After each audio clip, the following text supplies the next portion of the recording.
നിങ്ങൾക്കൊരു ടോപ്പിക്കിൽ എക്സ്പേർട്ട് ആണെന്നുണ്ടെങ്കിൽ നിങ്ങൾക്കതൊരു ഇൻകം സോഴ്സ് ആക്കി മാറ്റാൻ പറ്റും. എങ്ങനെയാണെന്നല്ലേ, സിമ്പിളാണ്. നിങ്ങൾ ആമസോണിൻ്റെ കിൻഡിൽ പബ്ലിഷിംഗ് വഴി ഒരു ബുക്ക് പബ്ലിഷ് ചെയ്യുക. സോ അതിനെ നിങ്ങൾ കൂടുതൽ മാർക്കറ്റ് ചെയ്യുകയാണെന്നുണ്ടെങ്കിൽ നിങ്ങൾക്ക് അതൊരു സെയിൽസ് കിട്ടും. സോ അത് നിങ്ങൾക്കൊരു റവന്യൂ ആക്കി എടുക്കാനും പറ്റും. അപ്പോൾ ഇതൊരു കിടിലൻ ഐഡിയ ആണ്. സോ ഇതുപോലത്തെ നമ്മൾ 100 ഡേയ്സിൽ 100 ഐഡിയാസ് ഷോക്കേസ് ചെയ്യുന്നുണ്ട് ഓൺലൈനായിട്ട് ഇൻകം ഉണ്ടാക്കാൻ വേണ്ടിയിട്ട്. സോ ഈ ചാനൽ സബ്സ്ക്രൈബ് ചെയ്ത് വെച്ചേക്കുക. സോ അതിന് വേണ്ടിയിട്ട് നിങ്ങൾക്ക് വേണമെന്നുണ്ടെങ്കിൽ സ്വന്തമായിട്ട് എഴുതി പബ്ലിഷ് ചെയ്യാം, ആ ഒരു സബ്ജക്റ്റിൽ എക്സ്പേർട്ട് ആണെന്നുണ്ടെങ്കിൽ. അല്ലാന്നുണ്ടെങ്കിൽ നിങ്ങൾക്ക് വേറൊരു വഴിയുണ്ട്.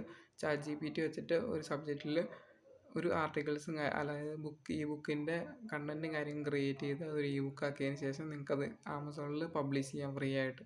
എന്നിട്ട് അത് ത്രൂ ഏണിങ്സ് ഉണ്ടാക്കാൻ പറ്റും. ഓക്കെ, സോ ഇതൊന്ന് ട്രൈ ഔട്ട് ചെയ്ത് നോക്കുക. വേണമെന്നുണ്ടെങ്കിൽ ChatGPT യൂസ് ചെയ്തിട്ട് നിങ്ങൾക്ക് ഈസി ആയിട്ട് ബുക്ക് ക്രിയേറ്റ് ചെയ്യാം. സോ ChatGPT എങ്ങനെ യൂസ് ചെയ്യണം എന്നുള്ളത് ഇഷ്ടംപോലെ വീഡിയോസ് യൂട്യൂബിലുണ്ട്.